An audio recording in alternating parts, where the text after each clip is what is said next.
nós queremos nessa noite dar continuidade a esse tema, falando sobre uma segunda razão de oração que todo cristão genuíno deveria fazer por si mesmo. E eu quero fazer isso continuando no livro dos Salmos, um Salmo de Davi, um pouco depois do Salmo 139. E eu queria convidar você a abrir a Bíblia no Salmo 143. Nós vamos ler o versículo 10. A segunda oração que todo cristão genuíno deveria fazer por si mesmo se encontra no Salmo de Davi, o Salmo 43, versículo 10. 143. Diz assim: ensina-me a fazer a tua vontade, pois tu és meu Deus. Guia-me o teu bom espírito por terreno plano. Queridos, há algum tempo, eu não sei precisar, talvez alguns meses ou muitos meses, eu não sei, eu fiz a referência aqui com os irmãos, de que eu não sabia de onde vinha o hábito que nós temos, inclusive as crianças, de orar com as mãozinhas dadas, Toda criança, o pai, a mãe vai ensina a fazer esse movimento. E eu tinha feito uma observação que eu achava interessante, que a gente ensinava sem saber a origem desse ato. E eu, quando tocado pelo Senhor, pensei em falar sobre oração com os amados, me veio novamente à mente tentar descobrir por que é feito esse sinal quando as pessoas oram. Eu fui então pesquisar, rodei em alguns lugares, e o que eu descobri, muito interessante, essa não é uma atitude que veio da religião. Na verdade, ela veio em situações de guerra, quando um povo vencido, ele se via perante o exército inimigo, e ele tinha medo de morrer. O que ele fazia? Estendia as mãos para serem algemadas e que eles não fossem assassinados. Então a primeira coisa que eles faziam, se jogavam perante os seus inimigos, uniam as mãos implorando que eles fossem feitos escravos, mas que eles não fossem assassinados. Então daí esse hábito, ele passou a simbolizar e significar essa atitude de rendição, de reconhecimento de que está fraco, está dependente, de clamar por misericórdia. Daí então esse ato, eu particularmente, se nós formos olhar pelo fato cultural, que fazer tal atitude não tem praticamente mais sentido dentro da nossa cultura, eu acredito aqui, fazendo uma certa reflexão, nós teremos que mudar essa atitude. Ao invés de nós orarmos assim, indicando rendição, nós teremos que orar assim, igual a PM pede que os meliantes fazem quando precisam se entregar. Faz mais sentido dentro da nossa cultura, Mas enfim, pode continuar ensinando seu filho a orar de mão dada, orar com as mãos unidas, não tem nenhum problema. Queridos, o tema do nosso estudo de hoje é orar para aprender a fazer a vontade de Deus. Isso é algo que só está presente no coração de um cristão genuíno. Porque para você pensar em realizar a vontade de Deus, você precisa primeiro não querer realizar a sua vontade. Então parte do princípio de que um cristão genuíno tem como propósito essencial da sua vida não realizar aquilo que ele necessariamente quer, mas sim aquilo que Deus quer que ele faça.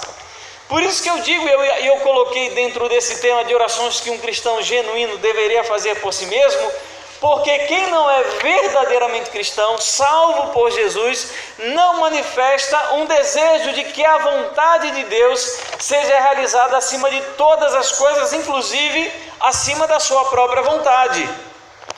Principalmente quando nós vamos falar de que existem vontades conflitantes, quando aquilo que eu quero é completamente oposto daquilo que Deus quer. Nesse momento em que eu quero muito uma coisa e Deus quer uma coisa completamente diferente, é que nós vamos então descobrir quais são os cristãos verdadeiros, porque eles simplesmente desejam e querem fazer então a vontade de Deus.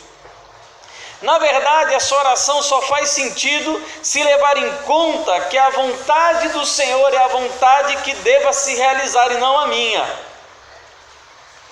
Eu não quero entrar aqui na questão, como até existem músicas que tratam desse tema, de que a oração ela possa mudar a vontade de Deus. Eu não vou entrar no meandro desse assunto, de que algumas pessoas realmente acreditam que a nossa oração tem um poder transformador a ponto de mudar aquilo que Deus quer, de mudar a vontade de Deus. Olha, eu não vou entrar nisso por um fato simples, porque eu não quero que isso aconteça.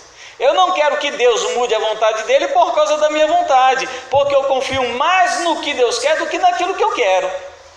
Então eu não vou entrar nesse assunto, porque eu sempre prefiro deixar Deus fazer as coisas do jeito dele, do que ele opte por fazer aquilo da maneira como eu desejo. Se algo então precisa mudar, não é a vontade de Deus. Se algo precisa mudar, sou eu mesmo.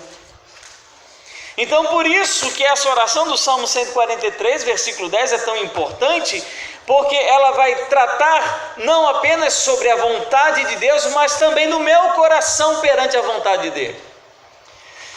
E gente, irmãos, amados, queridos visitantes, qualquer pessoa já passou por dilemas no que diz respeito à vontade de Deus.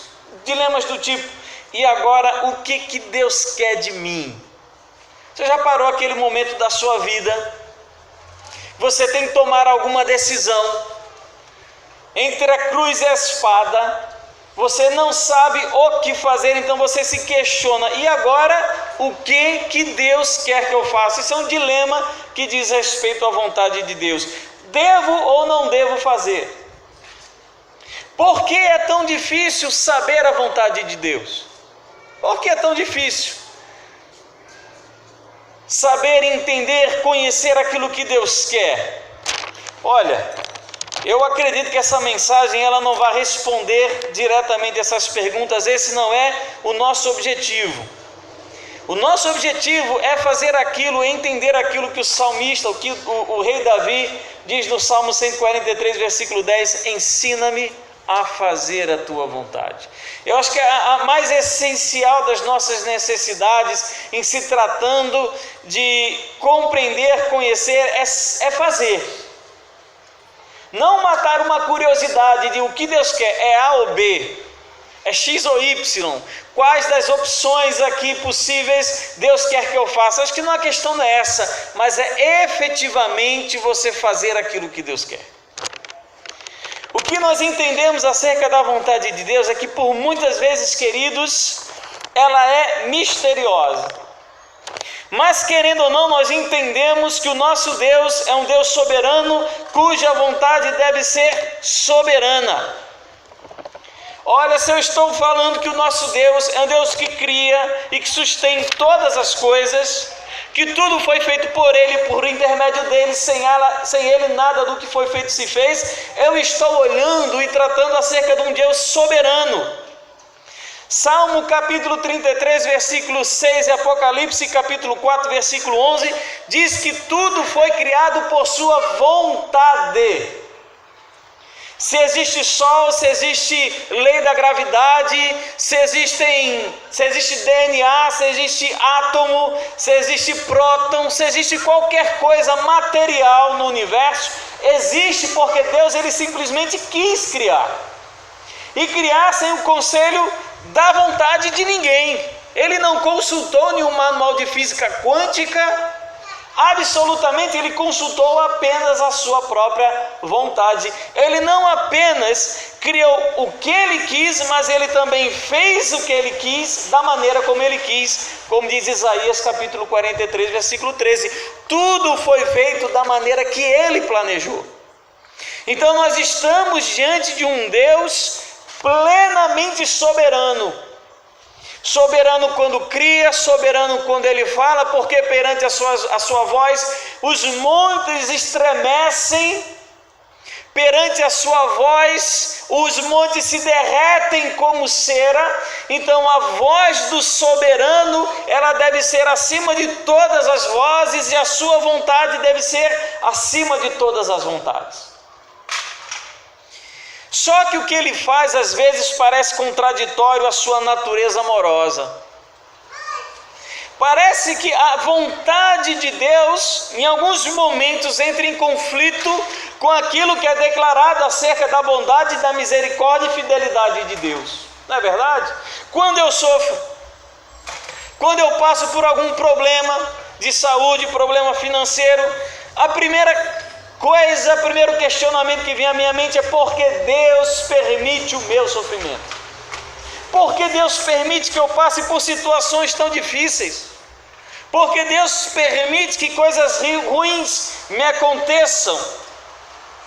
E parece, queridos amados irmãos, quando nós, nesses momentos de angústia, de dor e de sofrimento, que dobramos o nosso joelho e questionamos e perguntamos a Deus qual a vontade dEle, ou o que Ele quer com tudo aquilo, parece que nesse momento é o momento que Deus ele decide ficar calado,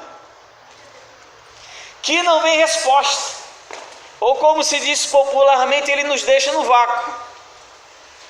Não há uma resposta pronta da parte de Deus nesses momentos que nós enfrentamos os grandes vales de dor e sofrimento que nós experimentamos na nossa vida, que é tão corriqueiro, qualquer pessoa, qualquer ser humano debaixo desse céu passar por dificuldade.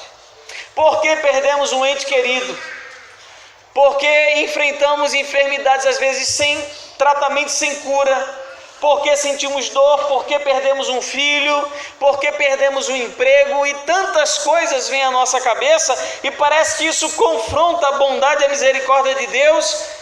E quando oramos especificamente por essas situações, parece que Deus simplesmente ele se cala. E nós então nos questionamos: aonde está a vontade boa, perfeita e agradável de Deus em Romanos capítulo 12, versículo 2? Porque eu não consigo experimentar isso que é tão bom, que é tão perfeito e tão agradável? Porque parece ser tão fácil com os outros e ser tão difícil comigo. Fulano orou e Deus respondeu, veio uma irmã, sapateou, falou em línguas, deu a profecia e tudo se resolveu. Ninguém nunca profetizou para mim, falou nada e tal, e eu tenho que ler de Gênesis, Apocalipse para tentar descobrir o que é que Deus quer da minha vida. Por que é tão difícil para mim? Eu não sei, eu já passei várias vezes durante a minha vida cristã por essa experiência de acreditar que as coisas para mim eram do jeito mais difícil. Era no level hard, aquele nível mais duro que tem. As coisas não fluíam tão fácil como fluía com as outras pessoas, e nós então nos questionamos: cadê a vontade do Senhor que é boa, perfeita e agradável? E também, queridos, às vezes parece que a vontade de Deus é sempre contrária à minha vontade. Já parou para pensar nisso? Parece que sempre que eu quero uma coisa, eu quero outra coisa, não quero isso não. Não acontece, às vezes acontece só comigo. Quando eu digo: Senhor, eu quero A, aí diz: meu filho, eu quero B. O que eu quero parece que nunca é o que Ele quer. Eu não consigo, queridos, muitas vezes, olhando para a minha caminhada, eu não consegui, por muitas vezes, discernir o que Ele desejava o que Ele deseja que eu faça, ou o que eu desejava que Ele fizesse. A vontade do Senhor, por muitas vezes, parece ser nebulosa e misteriosa. Esse silêncio, Deus ele parece que se oculta, que Ele se esconde, e as coisas se tornam um pouco mais complexas, complicadas do que aquilo que normalmente esperamos que aconteça, e parece que há de fato esse sentimento de que, poxa, Deus podia facilitar um pouco mais as coisas, podia ser mais claro. Uma vez eu li um livro, eu não lembro o nome, graças a Deus, porque o livro não é muito bom. E o livro ele dizia o seguinte, que o problema da nossa oração, claro que não tem nada a ver com o que a pessoa escreveu no livro, mas é porque nós precisamos aprender a orar especificamente. E Deus dizia: olha, o autor do livro, né? Olha, você não pode pedir uma bicicleta, você tem que pedir a bicicleta, a cor, a marca, o aro, qual é o passador de margem, então você tem que ter muito específico. Eu acho que não tem nada a ver ser específico na oração. Queridos, o que o salmista 143 simplesmente está interessado em constatar é que fazer a vontade de Deus é a nossa maior necessidade, independente de qual vontade seja essa. No Salmo 40, versículos 6 a 8, existe uma declaração do rei Davi novamente, falando acerca da vontade de Deus, onde ele diz: agrada-me fazer a tua vontade, ó Deus. E esse salmo, Salmo 40, versículo 6, versículo 8, é um salmo messiânico. Ele trata acerca do Senhor Jesus, e nós encontramos essa mesma expressão no livro de Hebreus, capítulo 10, versículos 7 a 9, repetindo o que diz esse salmo, onde, referindo-se ao Senhor Jesus, ele diz: estou aqui para fazer a tua vontade. Jesus, então, é o padrão de um ser humano que deseja realizar a vontade de Deus. Ele é o nosso grande exemplo de alguém que investiu toda a sua vida terrena, a sua manifestação em carne, como alguém que fez e cumpriu cabalmente tudo aquilo que o Pai queria. Jesus, ele reconhece que veio para fazer não a sua vontade, mas a vontade do Pai. João capítulo 6, versículo 38, porque eu desci do céu não para fazer a minha própria vontade, sim a vontade daquele que me enviou. Isso acontece João 6, 38, João capítulo 4, versículo 34, João capítulo 5, versículo 30. Jesus, ele reconhece então que até ele mesmo está sujeito, como filho de Deus, a cumprir a vontade do Pai. E nós devemos então guiar a nossa vida por esse padrão estabelecido, de que nós, como os filhos do Pai eterno também, devemos realizar a sua vontade. E isso foi de maneira tão real na vida do nosso Senhor Jesus Cristo, do nosso grande exemplo, que Filipenses capítulo 2, versículo 8, é ressaltado que ele foi obediente ao Pai e até a morte de cruz. A obediência envolvia então na pessoa de Jesus dar a sua vida em resgate pelos pecadores, e ele cumpriu essa vontade de Deus. Não foi bom, não foi agradável no sentido físico para o Senhor Jesus, mas ele obedeceu, assim como no Getsemane ele orava pedindo: Pai, se possível, afasta de mim este cálice, mas não seja feita a minha, mas sim a tua vontade. Então ele é o nosso grande padrão, ele é o nosso grande exemplo. Na oração do Pai Nosso, em Mateus capítulo 6, versículos 9 até o versículo 13, ele inclui o nosso pedido para que a vontade, ele inclui o seu pedido para que a vontade do Pai seja realizada na terra, assim como ela é realizada lá no céu. Então Jesus, ele queria acima de tudo que Deus, ele tivesse plena liberdade para realizar na sua própria vida aquilo que ele queria, aquilo que Deus queria, aquilo que o Pai queria. Mateus capítulo 26 é um texto muito forte, você depois lê em casa. Jesus orando no Getsemane, Judas já tinha saído para trair o mestre, estava se encaminhando para o jardim do Getsemane com aquela guarda do sumo sacerdote para prender Jesus. Ele então está naquele momento profundamente angustiante de oração. Em Mateus 6, 39, versículo 42, versículo 44, ele repete a mesma palavra: não seja feita a minha, mas sim a tua vontade. Jesus sabia a vontade do Pai, sabia. Ele tinha plena consciência do que se passava naquele momento, enquanto seus discípulos simplesmente dormiam, adormecidos por um sono terrível, não conseguiam manter os seus olhos abertos. Jesus, ele precisa de um suporte dos seus amigos, dos seus discípulos, mas eles simplesmente dormem. Então Jesus, em agonia profunda, a ponto de suar sangue, ele se vira para o Pai e clama: Pai, se possível, afasta de mim este cálice. Esse cálice, nós tomamos essa visão do Antigo Testamento, essa ilustração do Antigo Testamento, significa o derramar da ira de Deus. Então sobre Cristo estava para se derramar a ira de Deus contra todos os pecadores, e ele pede que aquele momento seja passado, seja vencido, não seja necessário. E ele diz: Senhor, não seja feita a minha, mas sim a tua vontade. Queridos, não querer sofrer é uma experiência comum a todo ser humano. não querer passar pelo momento da angústia, da provação, da dificuldade, passar pelo momento do choro, da lágrima. Isso é comum a qualquer ser humano. Nós não fomos criados com um chip que nos aproxime e faz ter prazer na dor e na angústia, não. O que Jesus fazia naquele momento ao contemplar a proximidade da sua agonia final era o cumprimento da vontade de Deus em que ele morresse por aqueles a quem o Senhor tinha escolhido. Esse era o grande prêmio, a grande motivação em cumprir a vontade de Deus, porque era um plano maravilhoso e Jesus sabia e tinha conhecimento desse plano. Queridos, realizar, cumprir a vontade de Deus deve ser a nossa maior prioridade. Sem Cristo, fora de Cristo, sem tê-lo conhecido, Efésios capítulo 2, versículo 3 nos escreve como homens, mulheres, crianças, adolescentes que vivem fazendo a vontade da carne e dos pensamentos.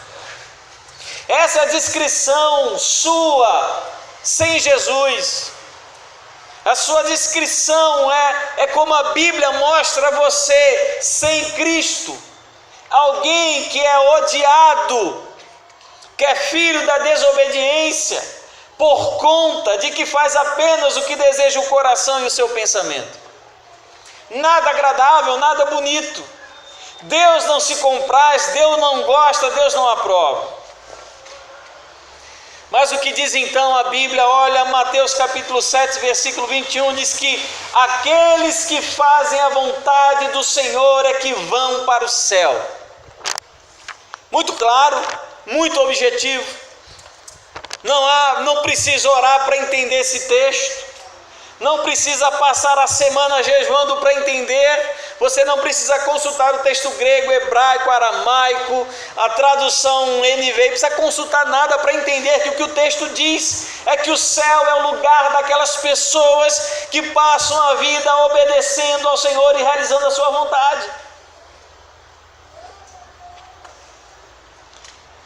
Isso é tão marcante que em determinado momento da caminhada de Jesus, em Mateus capítulo 12, quando chega para a mãe de Jesus e os seus irmãos, acerca do que Jesus pregava e ele ensinava, diz que ele disse: olha, esse homem só pode estar louco.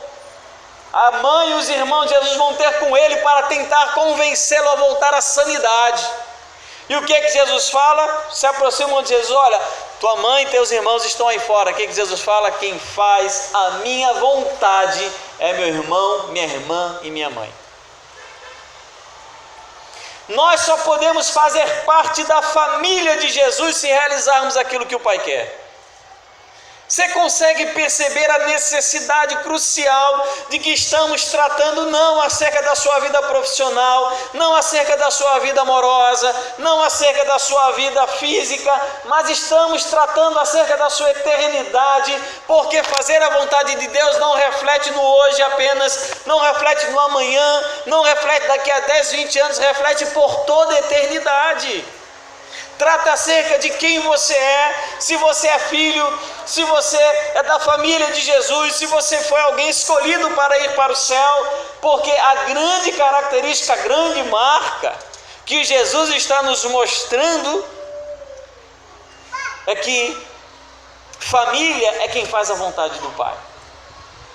Ou seja, a conclusão que nós chegamos ao ler esses textos é que conversão, antes e acima de tudo, é uma mudança de senhorio, é quem manda na sua vida, é quem comanda as suas decisões, é quem comanda a sua vontade, é quem coloca os limites no seu desejo, é quem coloca limite nos seus sonhos, é quem diz para onde você vai, o que você vai fazer. Por isso que a Bíblia usa a expressão escravos de Cristo, porque nós estamos debaixo de um senhorio que diz quem somos, o que fazemos e para onde vamos. Compreender A vontade do Senhor é fundamental para uma vida cristã genuína. Efésios capítulo 5, versículo 17 nos ensina sobre isso. Se você quer viver de maneira cristã verdadeira, preocupe-se em compreender qual a vontade de Deus.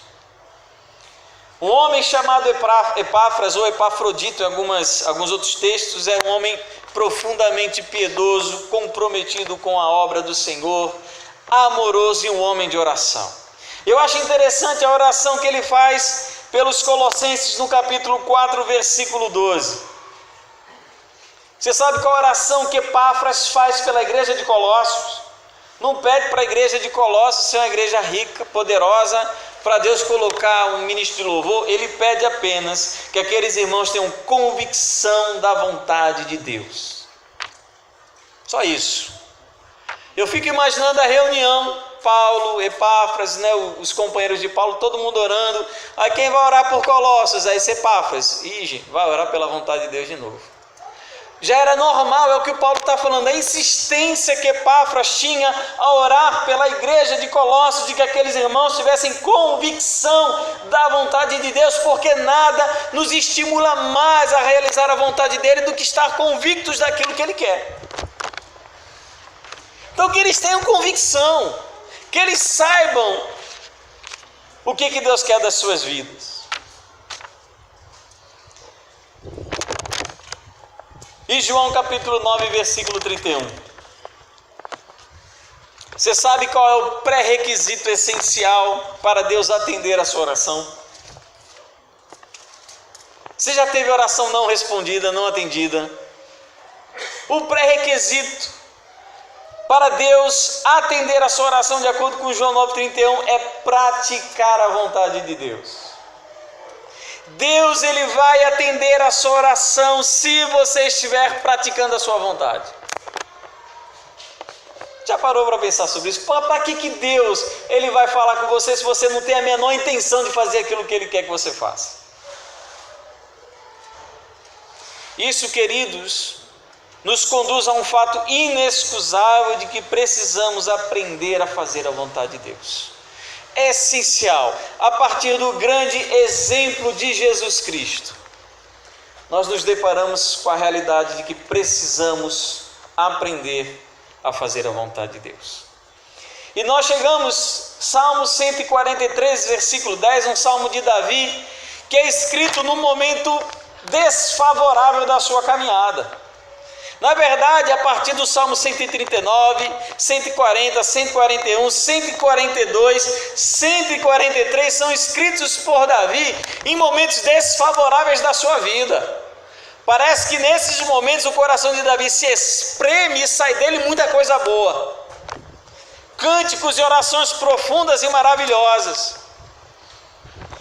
E o contexto do Salmo 143 é exatamente esse. Primeiro, Davi se encontrava perseguido. Os inimigos não estavam abandonando Davi, estavam perseguindo. Ele se encontrava desanimado. Vê se você já passou por alguma situação dessa. Perseguido, desanimado. Ele diz: eu estou desfalecendo. Ele também se sente perdido. Eu não sei o que fazer, eu não sei para onde ir. E ele também estava, ele mesmo diz, atribulado. Essa é a realidade de quem ora, de acordo com o Salmo 143. Não é uma oração feita num momento muito propício.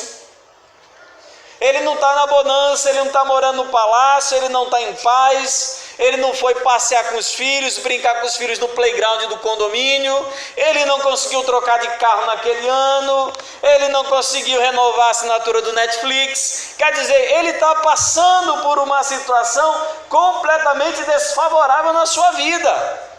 Muita dificuldade, muita angústia, muito problema, muita provação, muito choro, muita lágrima, perseguido, desanimado, perdido e atribulado. É toda a fórmula necessária para nós esquecermos de Deus ou abandonarmos a Ele.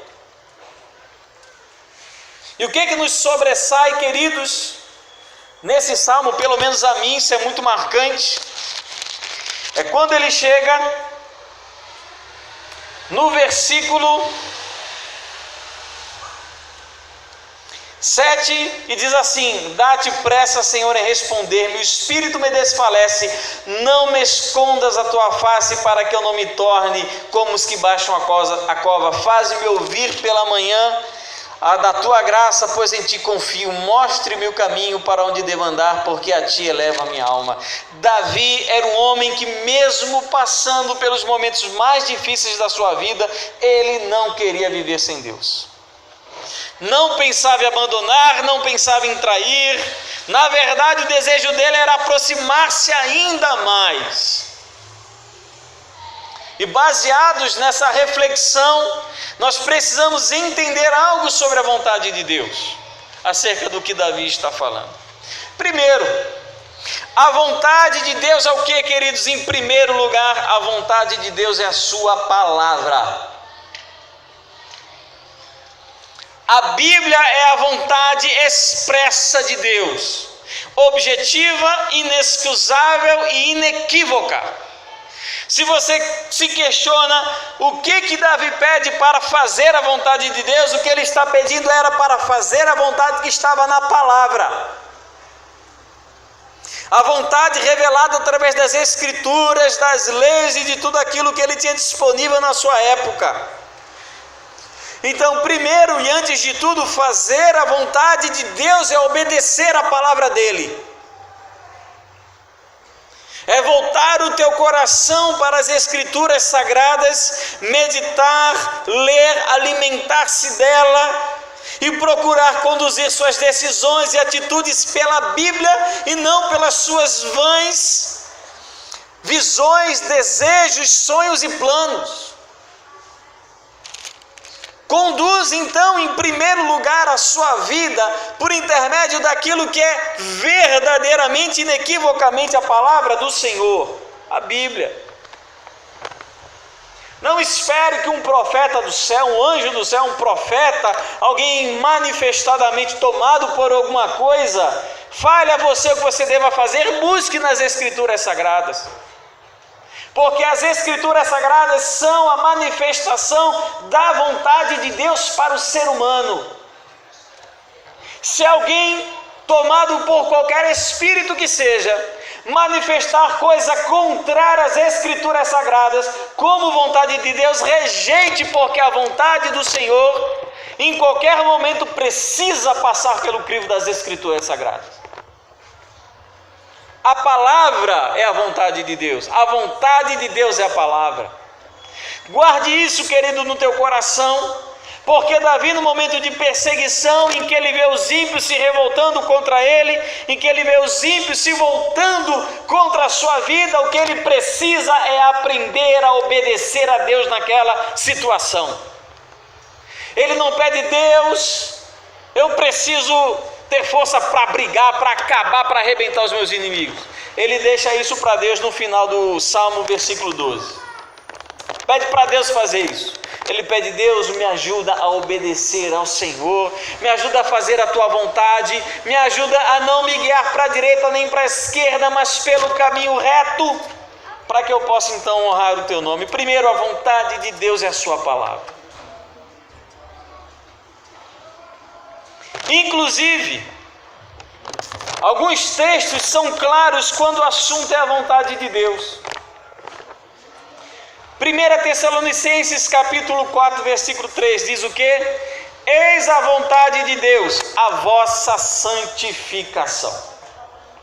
Você precisa fazer jejum para saber se Deus quer que você entre numa relação pecaminosa? Não, ore, meu querido, Deus não quer isso, porque a vontade dele expressa nas Escrituras Sagradas é que você seja sempre um homem, uma mulher, um jovem santo, distante do pecado, avesso, alheio ao pecado, é o que o texto está dizendo. Então a vontade do Senhor nunca vai lhe conduzir para uma situação em que o pecado seja a única possibilidade, nunca. 1 Pedro capítulo 2, versículo 15, eis a vontade de Deus também nesse texto. A vontade de Deus é que nós vivamos fazendo o bem. Você precisa fazer uma jejum para passar pelo corredor do sal, entrar na tenda do Pai das Luzes e para a fogueira santa de Israel, para saber se você precisa fazer alguma coisa boa ou se você pode fazer alguma coisa ruim. Meu querido, não precisa orar, a Bíblia já revelou a sua vontade. Você precisa pedir: Deus, me ajuda a fazer o bem, porque eu sei que é a tua vontade. Me ajuda a perdoar, porque eu sei que é a tua vontade. Me ajuda a amar a minha esposa, por mais difícil que ela seja, porque eu sei que é a tua vontade. Me ajuda a cuidar do meu filho, por mais desobediente que ele esteja, porque eu sei que é a tua vontade. Me ajuda a pregar o Evangelho, por mais complexa que seja a minha sociedade, porque eu sei que é a tua vontade. A vontade do Senhor está revelada em muitos textos, mas a nossa preferência parece que é sempre consultar as coisas mirabolantes, né? Os poderes angelicais, os espíritos que habitam nas regiões celestiais. E se não falar em se falar em português, tem menos valor, tem que falar em russo, tem que falar em aramaico, em línguas não conhecidas, porque aí dá mais valor àquilo que Deus fala. Nós temos a palavra, é um guia extremamente suficiente. Não sei nem se eu criei uma redundância, porque o que é suficiente em si, para que nós, queridos, vivamos a nossa vida de acordo com a vontade de Deus. 1 Pedro capítulo 3, versículo 17, a vontade de Deus é que façamos o bem, mesmo que isso nos traga sofrimento. Diz: olha, é melhor nós sermos perseguidos por fazermos o bem do que fazermos o mal. Essa é a vontade de Deus. Não, mas se eu fizer isso eu vou acabar sendo perseguido, é capaz de eu perder meu emprego, eu não posso ser honesto onde eu vivo. A palavra já está dizendo, já está revelando. Queridos, não vamos entender a vontade de Deus como um oráculo, o oráculo de Delfos, onde você vai consultar e pensar que vai vir um anjo do céu, alguma coisa. 1 Pedro capítulo 4, versículo 2 diz: para que no tempo que vos resta na carne, já não vivais de acordo com as paixões dos homens, mas segundo a vontade de Deus. Sabe o que é fazer a vontade de Deus, queridos, de acordo com o que nós estamos falando? E Davi falava no Salmo 43, é viver segundo os padrões da palavra, é obedecer às Escrituras. E não me preocupo tanto, querido, acerca do que eu não sei sobre a vontade de Deus. Tem muitas coisas que acontecem na minha vida que eu não sei a resposta, não sei para onde vai dar, não sei que fim vai levar. Me incomoda, claro. Quem não se sente incomodado? Às vezes bate aquela angústia, bate aquele desalento, como aconteceu com Davi. Tudo isso acontece no nosso coração. Mas o que me preocupa não é o que eu não sei acerca da vontade de Deus. O que me preocupa é aquilo que eu sei acerca da vontade dele. Aquilo que eu sei que eu preciso fazer.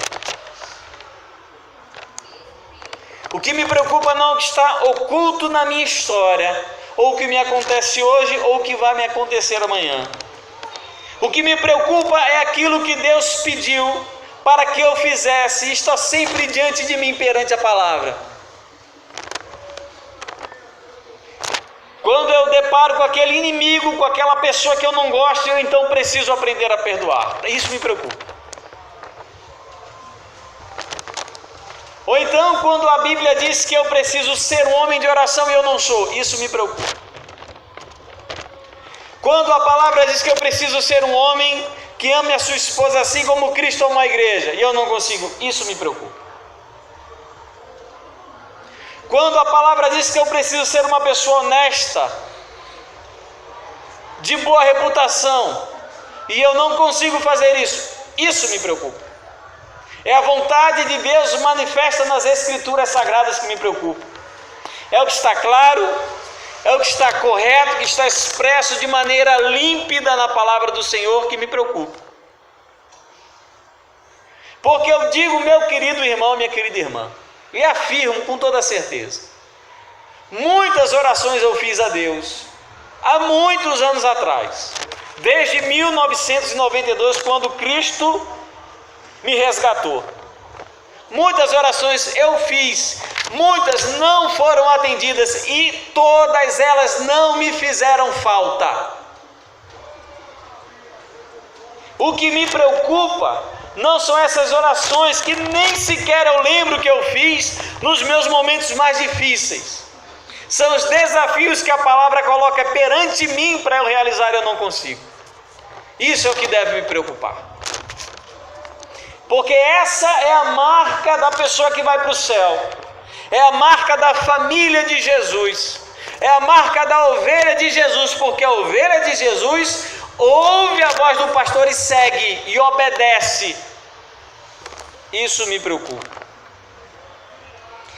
Fazer, queridos, a vontade de Deus é algo possível apenas, Salmo 143, versículo 10, parte B, apenas com o auxílio do Espírito Santo.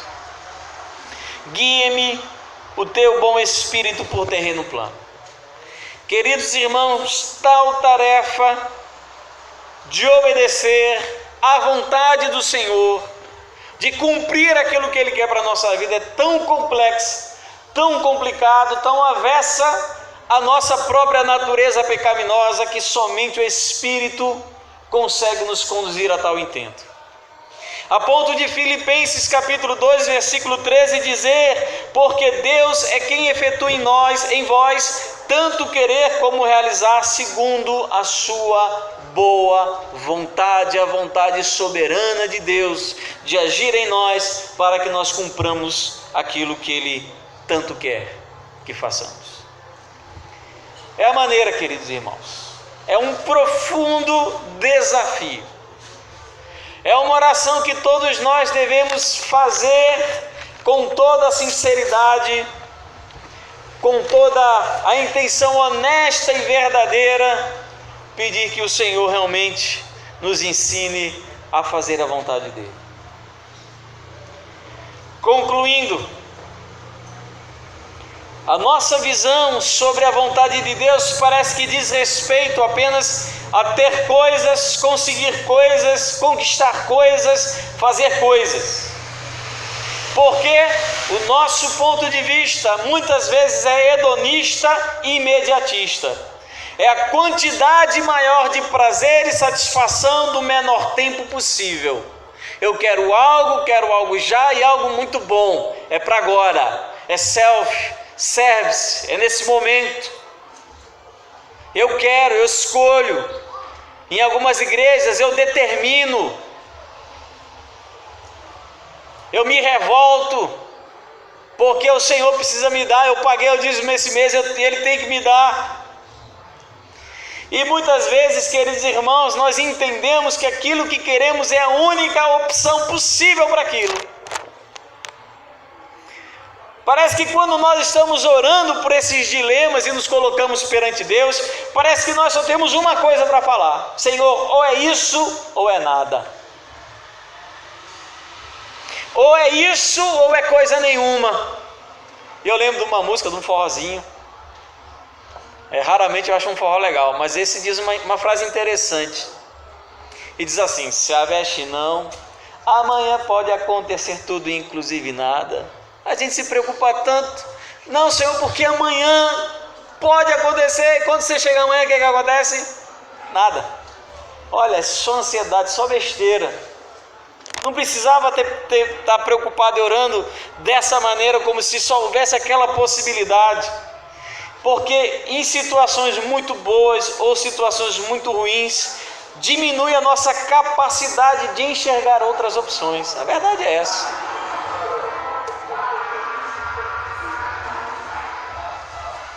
Quando estamos passando por situações muito agradáveis na nossa vida, nós nos iludimos achando que só aquilo é bom. Ou quando passamos por situações ruins, nós achamos que só tem aquela possibilidade de melhora. Meu querido, lança diante de Deus, porque Deus, Ele conhece 1 milhão de situações e possibilidades, fora aquela única que você conhece. O que é então, amados irmãos, a vontade de Deus? É aquilo que devemos ser como seus filhos. é conquistar não coisas, mas conquistar caráter. É ter não bens, mas ter santidade. É possuir não diplomas, mas possuir eternidade. Apesar de que essas são as grandes conquistas e benefícios que Deus dá aos seus filhos, Ele nos permite graciosamente, nos concede graciosamente muito mais. Mas o objetivo não é ter e ser essas coisas. Com tudo isso que Ele me dá, o que eu desejo que Ele dê, contribui para tornar um homem mais parecido com o Senhor. Tudo que Ele me dá, qualquer coisa, o meu carro do ano, o meu curso de inglês, o meu curso universitário, a minha esposa, a minha família, os meus filhos, a minha namorada, como tudo que eu tenho, pode ser usado por Ele para me tornar um homem mais santo, mais parecido com o céu do que com a terra. Aí eu fico me questionando o que Jesus faria com todas as coisas que eu tenho ou que eu não tenho. Se Jesus estivesse no meu lugar, passando por tudo que eu passo, vivenciando os meus dilemas, tendo as coisas que eu tenho ou não tendo as coisas que eu também não tenho, o que Ele faria? Como Ele agiria? Como a tribulação, a dúvida, a falta de resposta da parte de Deus para os meus questionamentos me fazem crescer para ir. Porque nós precisamos, queridos, encarar a vontade de Deus como uma preparação para a eternidade. Eu nasci no dia 3 de janeiro de 1973. Nunca vi o céu, nunca pisei lá, nem orando. Porque tem gente que diz que já foi para lá. Até dá para acreditar, agora dizer que foi para o inferno já é outra coisa. Eu sou um homem habituado desde 3 de janeiro de 1973 a pensar nas coisas do agora. Não é culpa da minha mãe. Nós fomos criados assim, o nosso mundo ensina as pessoas assim. Nós fomos criados para pensar no agora por esse mundo. Só que o que Deus quer me dar e o que Ele quer fazer em mim é me preparar para a eternidade. Talvez a ausência das nossas orações se devam exatamente a esse fato, de que o que eu quero é para agora, o que Deus quer é para a eternidade. Deus sempre me dá aquilo que me prepara para a eternidade. Não se apegue demais ao que é passageiro, pois Ele tem guardado para nós apenas os tesouros eternos. A vida é como um sopro. A vida é extremamente passageira, não importa o quão poderoso ou rico você seja, se for o caso do ex-presidente Lula, não importa você ser a esposa do Lula, isso não impede você de sofrer e passar por dores e angústias, e estar tão perto da morte. Não importa o quão poderoso você seja. Hugo Chávez planejou na Venezuela perpetuar-se no poder. Conseguiu? Não importava o poder que ele tinha, o discurso ideológico. Não se apegue demais às coisas desse mundo, porque os tesouros que Deus tem guardado para você sequer podem ser comparados ao aqui e agora. A vontade de Deus é que você desfrute de todos os bens na eternidade. Desfrute de verdade e não da maneira ilusória como nós nos aproveitamos das coisas que temos aqui. Eu lembro da parábola do rico e do Lázaro, Lucas 16, 19 a 31, especificamente o versículo 25. O rico no inferno, padecendo todas as penas do diabo, do inferno, E o mendigo então, o mendigo cheio de chagas e feridas, curado no seio de Abraão, provando de todas as delícias da eternidade. Então Abraão olha para o rico e diz: você teve tudo de bom lá, agora o pobre tem tudo de bom aqui. E eu fico pensando, é muito melhor passar essa vida como Lázaro do que como rico. Talvez essa seja a vontade de Deus, nos preparar para uma vida na eternidade. E por fim, queridos, mesmo que você não entenda, porque você passa por determinadas situações, porque as circunstâncias são complicadas, porque as portas estão fechadas, porque as coisas não acontecem, siga confiando nele. Tenha fé. Tenha convicção de que a vontade dele é sim boa, perfeita e agradável. Porque antes de ser uma constatação pragmática de que a vontade dele é boa, perfeita e agradável, antes de ser uma constatação nas coisas que você tem na sua mão, é uma constatação pela fé. Quando a Bíblia fala que a vontade do Senhor é boa, perfeita e agradável, Paulo ele não diz aquilo com respeito às coisas que nós pegamos, mas às coisas em que nós acreditamos. São boas, perfeitas e agradáveis, porque o nosso Deus é assim. E essa, querido, deve ser a nossa máxima confiança, de que Deus realize em mim a sua vontade, de que o meu coração seja um campo fértil para Deus plantar o que Ele deseja, para que a minha vida seja um livro em branco para que Ele escreva aquilo que Ele desejar. E como nós então falamos no Salmo 139, para que eu seja e tenha menos de mim, para que Deus encontre espaço para crescer no meu coração. Eu já sou tão pequenininho, eu já sou tão pequeno, você imagina eu cheio de mim mesmo, aonde é que Deus vai ficar?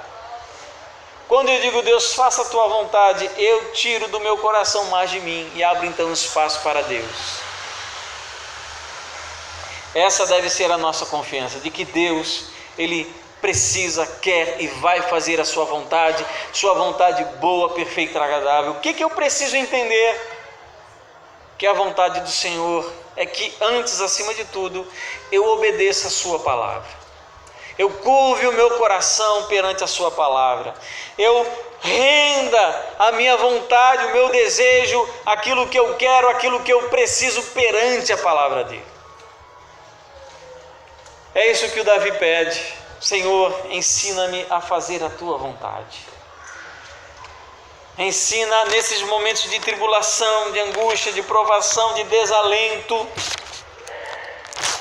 esses momentos de infortúnio, de desventura, de sentimento de abandono, de sentimento de solidão, de não ser ouvido, de não ser atendido.